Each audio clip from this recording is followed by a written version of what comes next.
The air raid sirens wailed across Camp Swift, Texas, as Lucy Randall rushed to her station in the military hospital.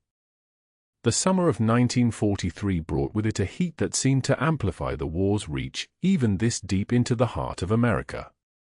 Her white nurse's cap, perfectly starched, sat atop her auburn hair as she moved down the corridor with practiced efficiency, the click of her shoes against the linoleum floor joining the rhythmic pulse of the hospital.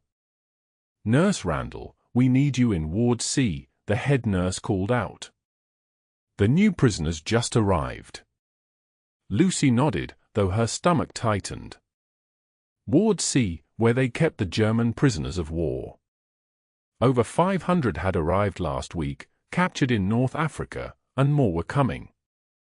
The army had converted part of the camp hospital to treat them, keeping them separate from American soldiers. "I became a nurse to heal Americans, not Nazis," she had told her father in her last letter home to Galveston. Her brother Thomas was somewhere in Italy, fighting the very men she was now ordered to treat. Every German face she bandaged was, in her mind, potentially the same one who had aimed a rifle at her brother. As she prepared medication trays, Lucy reminded herself of the mantra that had carried her through 2 years of war nursing: a good nurse remains detached. Emotional involvement costs lives. It was what she told the new nurses when they arrived, bright-eyed and vulnerable. War required walls, and Lucy had built hers high and strong. The ward door swung open to reveal 24 men in blue prison uniforms with POW stamped across the back. Most lay in beds, some sat on the edges, all watched her with wary eyes as she entered. The smell of antiseptic couldn't fully mask the lingering sense of battlefield wounds, the metallic tang of blood, the sour note of infection. "Start with beds 1 through 10, Dr. Miller instructed her, barely looking up from his clipboard. "Most have shrapnel wounds or exposure conditions from the desert. Nothing complicated." Lucy moved to the first bed, where a young soldier with a bandaged arm stared at the ceiling. His eyes flicked to her briefly, then away. She worked methodically, checking bandages, administering medicine, noting temperatures on charts. These men were simply bodies to repair, nothing more. At bed 7, she paused. The chart read, "Quentin Casper, 28, Lieutenant, shrapnel wounds to right leg, potential infection, malnourished." The man before her had sandy blonde hair and a thin face made gaunt by hunger. Unlike the others, he watched her directly as she approached, his blue eyes clear and unflinching. "Good morning," he said in surprisingly good English. Lucy's hand stilled momentarily before resuming their task of unwrapping his bandage. "I need to check your wound," she replied coldly. As she removed the dressing, he winced but remained quiet. The shrapnel wound was deep, the skin around it angry and red. "This needs cleaning," she said. "It's going to hurt." "It's fine," he answered. "I'm rather good at enduring unpleasantness these days." His comment, delivered without self-pity, made her glance at his face. A small scar ran along his left jawline, and his hands bore the calluses of someone who had worked hard before the war. Not the aristocratic officer she'd expected. As she cleaned the wound, he spoke again. "The desert was extraordinary, you know. Even as we fought, I couldn't help but notice the stars at night. Have you ever seen the North African sky, nurse?" Randall, she supplied automatically, then regretted engaging. "And no, I haven't. It's like nothing in Europe. Or Texas, I imagine." Lucy's hands paused. "How do you know you're in Texas?" A small smile touched his lips. "The accent of the guards. And there's a flag in the courtyard. I taught American literature before the war. Hemingway, Fitzgerald, Faulkner." This contradiction, the Nazi who taught American literature, briefly cracked Lucy's carefully maintained detachment. She finished rebandaging his leg in silence, troubled by this glimpse of humanity. As she turned to leave, he spoke again. "Thank you, Nurse Randall." She didn't acknowledge him, moving to the next bed with mechanical precision. But the wall she'd built had developed the faintest of fissures. That night in her quarters, Lucy wrote to her brother Thomas as she did every evening, describing the monotony of hospital life while carefully omitting any mention of the German prisoners. As she folded the letter, the face of Quentin Casper appeared unbidden in her mind, not as an enemy, but as a patient in pain. She pushed the thought away, reminding herself that compassion for the enemy was a luxury that could cost American lives. 3 days later, Lucy was assigned to Ward C again. Lieutenant Casper's fever had risen overnight, his infection worsening despite antibiotics. "We might lose this one," Dr. Miller said dispassionately. "Continue treatment protocol, but don't expect miracles." Lucy found herself working with unexpected intensity as she bathed Quentin's forehead with cool cloths, administered penicillin, and monitored his vital signs throughout her shift. In his delirium, he spoke in both German and English, fragments of poetry mixing with what sounded like classroom instructions. "The stars," he murmured at one point, his eyes briefly focusing on Lucy. "They're the same stars, no matter which side you're on." She pretended not to hear, but the words lodged themselves in her consciousness. During the midnight hour, when the ward was dimly lit and the night nurse had stepped out, Quentin's fever broke. His eyes opened, clear for the first time in hours, and found Lucy at his bedside. "You stayed," he observed quietly. "It's my job," she replied, adjusting his fore. "No," he said. "Your shift ended. I heard the clock chime."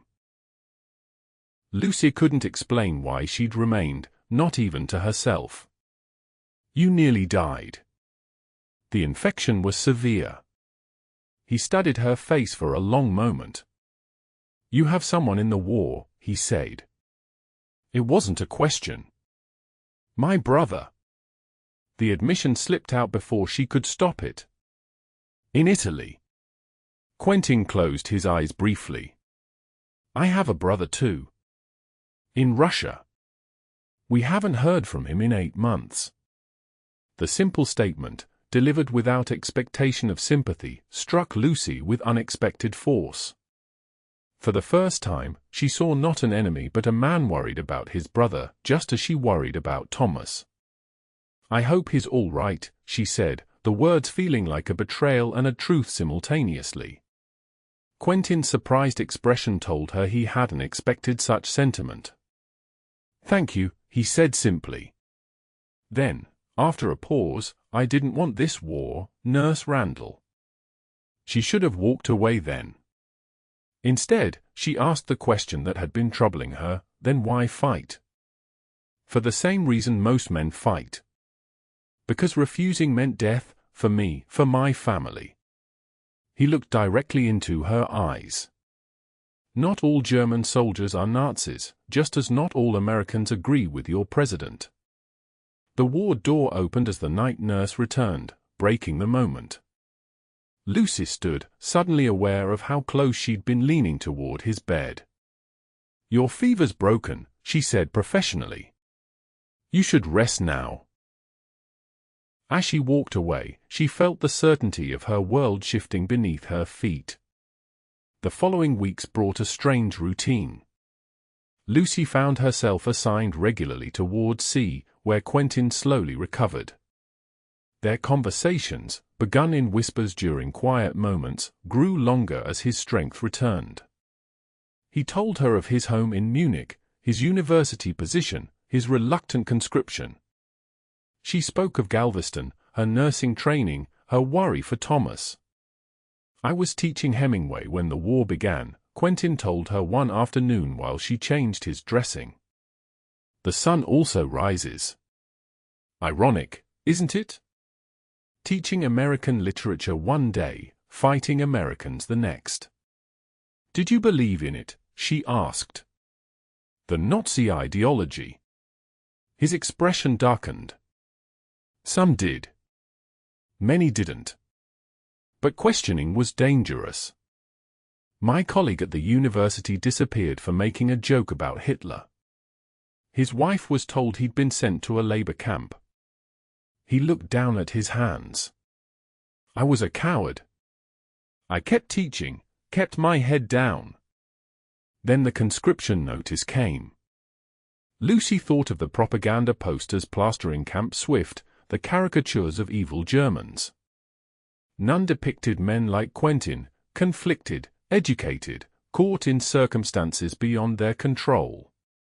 That doesn't excuse what Germany has done, she said firmly. No, he agreed. It doesn't. But perhaps it explains why not everyone wearing this uniform is a monster. One evening in late July, a letter arrived for Quentin. Lucy, distributing mail to the prisoners, noticed his hands trembling as he opened it. Bad news, she asked, lingering by his bed. My mother, he said quietly. Our home in Munich was bombed 3 weeks ago. She's alive, but... He didn't finish the sentence. Without thinking, Lucy placed her hand on his arm. The touch, the first personal contact between them, seemed to surprise them both. She withdrew quickly, but the moment had opened something neither could close. I'm sorry about your mother, she said. And I pray your brother remains safe, he replied. That night, Lucy wrote 2 letters. One to Thomas, as always. And one, hidden beneath her mattress, that she had no way to send, a letter to Quentin expressing thoughts too dangerous to speak aloud. The act of writing it was itself a kind of betrayal, yet she couldn't stop the words from flowing. The following day, the camp commander announced that the recovered prisoners would be transferred to a work camp in Oklahoma. Lucy felt a cold weight settle in her chest at the news. When she entered Ward C that afternoon, Quentin was sitting up, his belongings, the few he had, packed in a small bundle. You're leaving, she said, checking his chart with mechanical precision, refusing to meet his eyes. Tomorrow morning. He hesitated. Lucy, Nurse Randall, she corrected automatically, glancing nervously at the door. Nurse Randall, he amended. I wanted to thank you for seeing me as a man, not just an enemy. The simplicity of his gratitude threatened to undo her carefully maintained composure. She handed him his medication with a professional smile that didn't reach her eyes. It's been my duty to ensure your recovery, Lieutenant. Nothing more. The hurt that flashed across his face made her hate herself, but she couldn't risk anyone suspecting the dangerous truth that in this German prisoner she had found a connection that transcended war. That night, Lucy made a decision that could cost her everything. Taking the letter from beneath her mattress, she added a final paragraph, then slipped it inside the pocket of a book, Hemingway's A Farewell to Arms, that she had borrowed from the camp library. The next morning, as the prisoners prepared to board the transport trucks, Lucy approached the convoy with the book in hand. Lieutenant Casper left this in the ward, she told the guard, her heart pounding so loudly she was certain he could hear it. It's camp property. I need to return it to him. The guard nodded, barely interested. Make it quick. Quentin stood with the others, his leg still slightly stiff but healing well. His expression remained neutral when he saw her approach, though his eyes betrayed his surprise. You forgot your book, Lieutenant, Lucy said formally, handing him the volume. His fingers brushed hers as he took it. Thank you, Nurse Randall. Page 117 has some interesting insights, she added quietly. You might want to review it during your journey. A flicker of understanding crossed his face, but he merely nodded and tucked the book into his small bag. As the trucks pulled away, Lucy stood watching until they disappeared from view, wondering if she had just committed an act of treason or one of humanity. 2 months passed. Lucy continued her duties, treating new waves of wounded Americans returning from Europe. No word came from the camp in Oklahoma, nor had she expected any. Her letter, hidden in Hemingway's pages, had been a confession never meant to receive a reply, her growing understanding that the line between friend and enemy was not as clear as she once believed, and her hope that someday, when the war ended, they might meet as equals in a world at peace. In October, a letter arrived from Thomas. He had been wounded in Italy but was recovering in a field hospital. Lucy wept with relief, rereading his words until the paper grew soft with handling. Then, on a rain-soaked November afternoon, the head nurse called Lucy into her office. "Nurse Randall, this arrived for you." She handed Lucy a thin envelope with official military markings. "It's been through censors, of course." Lucy stared at the unfamiliar handwriting, her heart suddenly racing. "Thank you, Alone in her quarters that evening, Lucy finally found the courage to open the envelope. Inside was a single sheet of paper covered in a neat, precise hand. "Dear Nurse Randall," it began. "The censors will likely remove much of what I wish to say, but I must try nonetheless. Your letter, found on page 117 precisely as instructed, has been my sustenance these difficult months. Here in Oklahoma, we work the fields from sunrise to sunset, and yet I find myself more free than I ever was in uniform. You asked if I believed we could ever truly understand each other across the divisions of war. I believe we already have. In those quiet moments in Ward C, something transcendent occurred, a recognition of shared humanity that no conflict can erase. The guards here allowed me to keep Hemingway. I read him now with new understanding. The world breaks everyone, he wrote, and afterward many are strong at the broken places. Perhaps that is what war does, breaks us, then leaves us to find strength in the fractures. I do not know what the future holds, but I carry hope now where once was only duty and resignation. When this war ends, and it will end, I believe there will be a world where former enemies may speak openly of literature and stars and the common bonds of human experience. Until then, I remain yours in gratitude. QC. Lucy pressed the letter to her chest, tears blurring her vision. The wall she had built around her heart, the detachment she had cultivated as protection against war's cruelties, had not merely cracked but transformed into a bridge.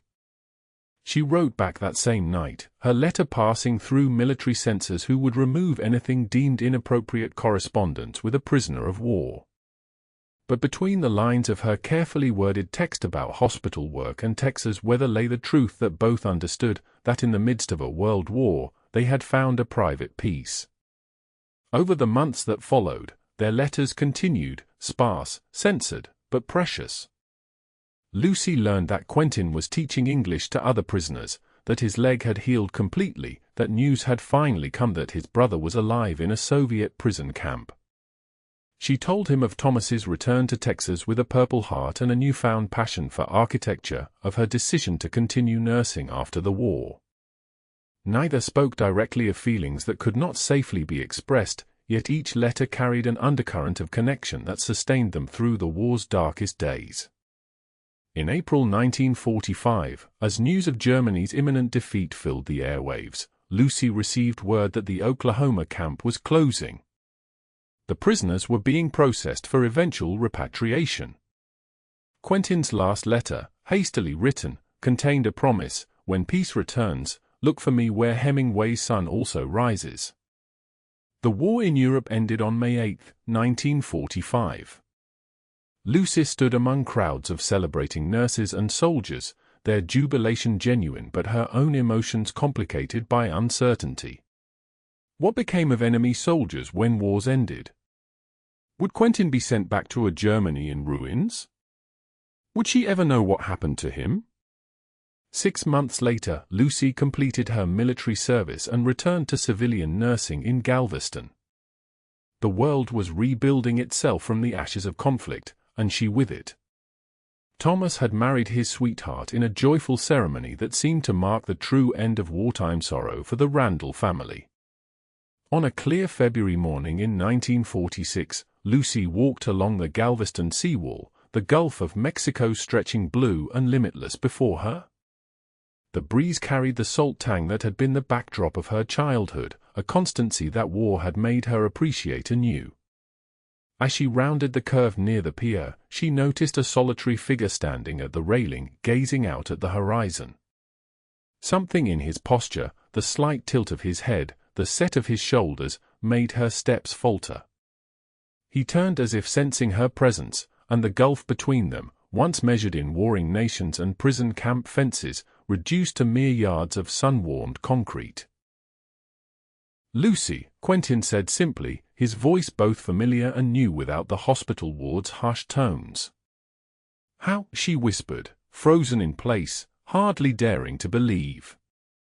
He smiled, the expression transforming his face from the gaunt prisoner she had known to the man he was meant to be. "I was offered a teaching position at Rice University. Part of a program to rebuild educational exchanges." He hesitated. "Your last letter mentioned you were returning to Galveston. But how did you find me here?" "Today?" "Hemingway," he answered, eyes crinkling at the corners. "The sun also rises. You once told me this was where you watched the sunrise as a child." Lucy closed the distance between them, stopping just short of touching him. Up close, she could see new lines around his eyes, a scar at his temple that hadn't been there before, but his gaze held the same intelligence and quiet strength she remembered. "The war is over," she said, the simple statement containing worlds of meaning. "Yes." He reached for her hand tentatively, giving her every chance to pull away. "And now we discover who we are in peace." Lucy twined her fingers with his, feeling the calluses that spoke of labor camps and survival. "I think," she said softly, "that we begin by watching the sun rise together." As they stood side by side at the railing, the Gulf waters catching the morning light, Lucy understood the truth that her wartime self could never have accepted, that love was not a betrayal of duty but its fulfillment, the recognition that our shared humanity must, in the end, triumph over the artificial borders of conflict. In the light of a new day, with Quentin's hand warm in hers, Lucy finally allowed herself to believe in a future built not on the divisions of war but on the quiet certainty that had grown between them, letter by letter, across the seemingly insurmountable barriers of a world at war.